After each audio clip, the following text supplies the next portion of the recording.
I got me a Hasbro Star Wars The Black Series, Return of the Jedi 40th Anniversary Chewbacca. Let's crack it open.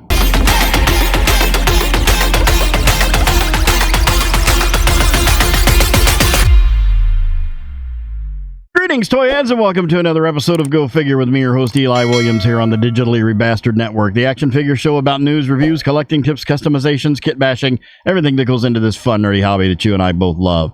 And in this episode, we're going to be doing an unboxing and review of the Hasbro Star Wars The Black Series, Return of the Jedi 40th Anniversary Chewbacca.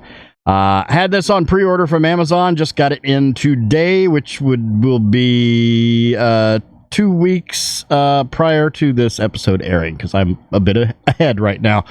But at any rate, let's take a look at the packaging here. We've got the retro Kenner style packaging, 40th anniversary, Return of the Jedi up here, Return of the Jedi Chewbacca. There is Chewbacca.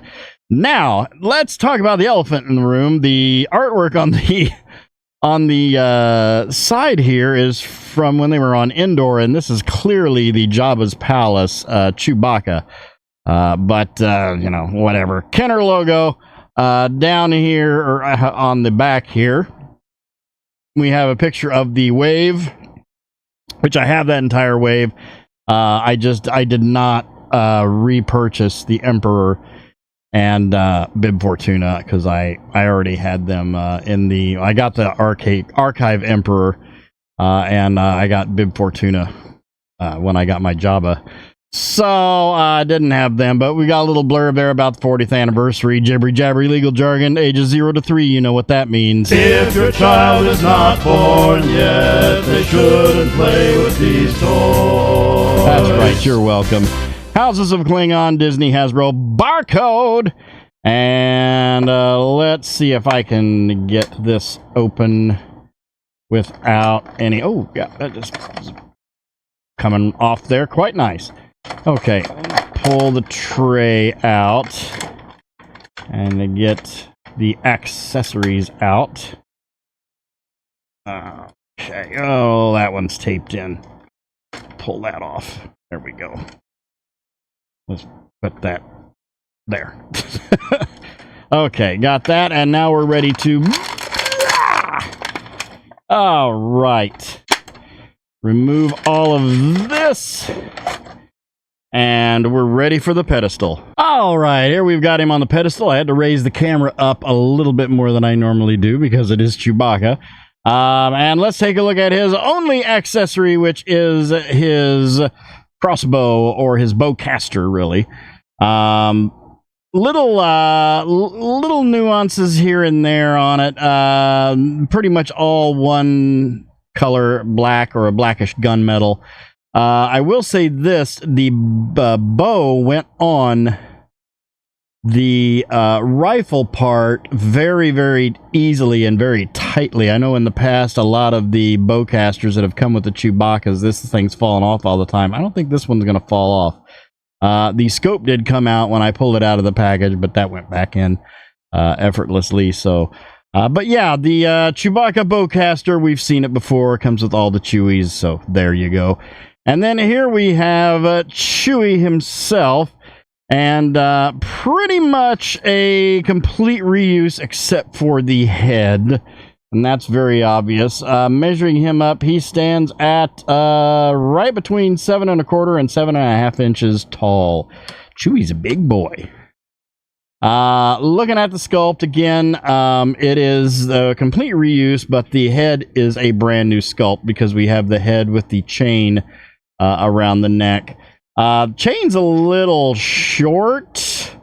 I feel like if you wanted to put this on the shelf and have Leia and Bush disguise holding that, you're going to have a bit of a problem. We'll have to get one of my Leia Bushes out. I've got the old and the new one. And we'll see how that works, because that's really up there. This might be a custom thing where I put another chain on this chain to have her hold. But other than that, other than the head, it looks like it's a complete reuse. I think this is the same bandolier and sack. Got some silver paint apps on the sack there, and then silver paint apps on all of the cartridges in the bandolier. The face is a brand new sculpt. Looks nice and fresh. Is that mouth open up? Oh, it looked like that. Looked like maybe the mouth was hinged there for a moment. I thought maybe that mouth opened up. It looks like it does. No, it doesn't open up. It looks like it does, though. You can see his teeth in there. Interesting. Looking at the sculpt more, we've got the brown, dark brown dry brush. I almost said airbrush. That's probably how they did it. Dry brush going down over the shoulders and the back, and then the chest and the upper torso, and then on the upper legs there. You've got the gray in the hands and the toes and the bottom of the feet. Very Sasquatch looking. I really would like to see them do a new Chewie sculpt with better articulation on the arms and legs, but this is what we got right now. Talking about articulation, head, not going to really get that head to go all the way around. You could if you wanted to. How easy does this head pop off? Okay, so this head comes off effortlessly like the older ones did. So if you wanted to put a different Chewie head on this, you could. Poke his bandolier under his hair up there so it stays put a little better. Yeah, that head's pretty much static. You can get a little bit of down, a little bit back, some tilt, not much, but that's pretty much it. Arms, on the other hand, arms come all the way out to here and all the way around. There is that elbow hinge with a swivel going down to the wrist swivel and hinge in and out on the wrist. Did they finally put a trigger hand on, or is it? Nope, it's an in and out on the right as well. Ball mid torso for some ab crunch. Get a little bit forward, a little bit back, and then we also have a ball joint underneath that, or do we? It felt like we did. I thought that Chewie had. No, I guess not. That's just his legs that are moving. So you've got a real rubberized fur skirt there on the torso. This bandolier does not want to stay put with this Chewie because of that head sculpt. It's wanting to ride down. Legs all the way out. Move his arms up. Legs all the way out to right about there. You're not getting much more on the legs than that. We do have that thigh swivel. It's not a drop down ball joint on the legs, but there is a thigh swivel there. You've got a single knee with a swivel, and then a little bit of detents on the feet with a forward rocker on the feet. Let's get him. Let's get his bowcaster in his hand, which always proves to be a challenge because of that fur that sticks out the front there. Always gives me problems with my Chewbaccas. The good thing is you don't have to get his hand, his trigger finger in there, because there isn't really a trigger well. There we go. Get him, get his arm up here so we can somewhat hold that. Yeah, that bandolier is going to be a problem. That turned around.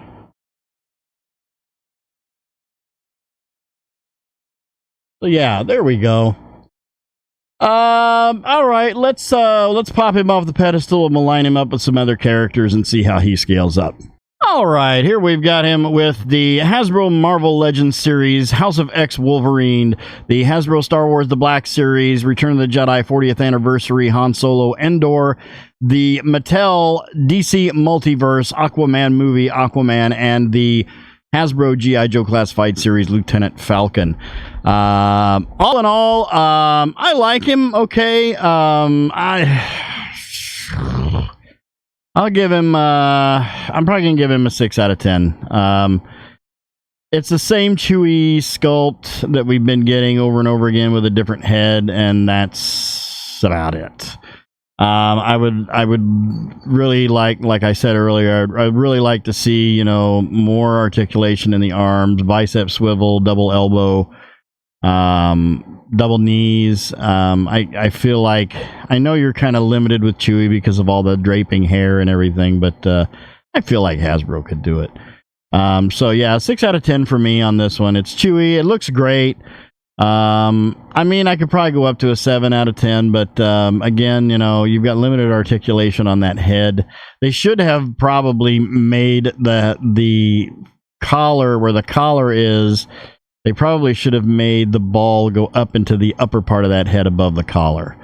But outside of that, you know, he looks pretty good. He'll look good up in my Jabba's Palace section of my Return of the Jedi figures. So that'll do it for this episode. Thank you guys for watching. I hope you enjoyed that. Please remember to like, comment, and subscribe. Smash that bell so you can get information on all the good things coming out of the Digitally Rebastard Network. You all have a great week and a great day. I'll see you next time. And until then, don't forget to get your figure on. Take care.